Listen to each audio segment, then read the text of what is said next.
This is a follow-up from my customer Adam's Ford Super Duty 2-piece shaft that he was having real bad luck with. You can view that on video 235 and see it was bad. It was trying to tear itself out of the balancer stand right there at 600 RPM. So she's tuned up now. We'll look at the tune-up and then we'll discuss. It has 3 new 1410 snap tights in it, one at the center, at the transfer case center bearing, and at the rear axle, and a 211 359X Spicer center bearing.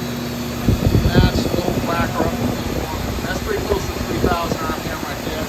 0 at the transfer case, 0 at the center bearing where this was trying to rip itself off the stand, 0 at the rear axle. So,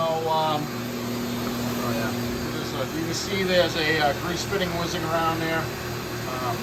We'll catch up on the rest of the little pieces and parts of this. So basically, I sandblasted this and took a ton of that black material, that paint, off of it, and a massive amount of weights. So I've got 3 weights on it now.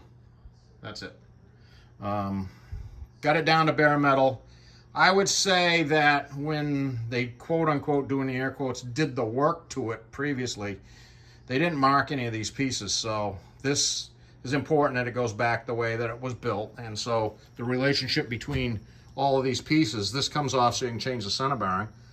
And then the way you put the yoke, the U-joint back in this yoke, you could have it that way or 180 out. I would say I marked this when I got it, but I don't think it was indexed when they had done it previously because these were scrambled.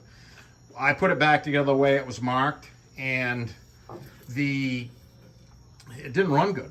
So I started tuning on it, and I took a 30 thousandths hook out of it there, like I said, and with the weight, with all of that material that was on this thing, you couldn't indicate the tubing to see if it had a hook in it or not. And I did, and like I thought, yeah, there it is. I hit a little shrink right there to just get a little bit of a wag out of it. Common, do it all the time. Yeah, I hit it twice. The stub had a little bit of run out in it too, like 6 or 7 thousandths. So corrected all of that, and so it runs good now. But the getting there was, I indexed this around, and I got this end under control, and I indexed this around, the relationship between the fixed yoke, the bolt-on yoke, and the midship stub, and that made it better. And then I had 2 chances, like, you know, this could either be in the way it is or 180 degrees opposite. And I did that, and I got it to a place where it was running, and then I could tune it up and balance it. So that's where we're at now. Runs good. I'm gonna get some paint on it. I'll put the factory clamps back on this boot. It's got a grease fitting in it now that it never had. It's got enough red grease in it for its lifetime, but you can just give it a shot once in a while. The plug in the end of the slip yoke was knocked out, so I made another plug for it out of another Spicer plug and tack welded it in. So that's taken care of. That's sealed up. The stub and the slip miraculously were nearly perfect.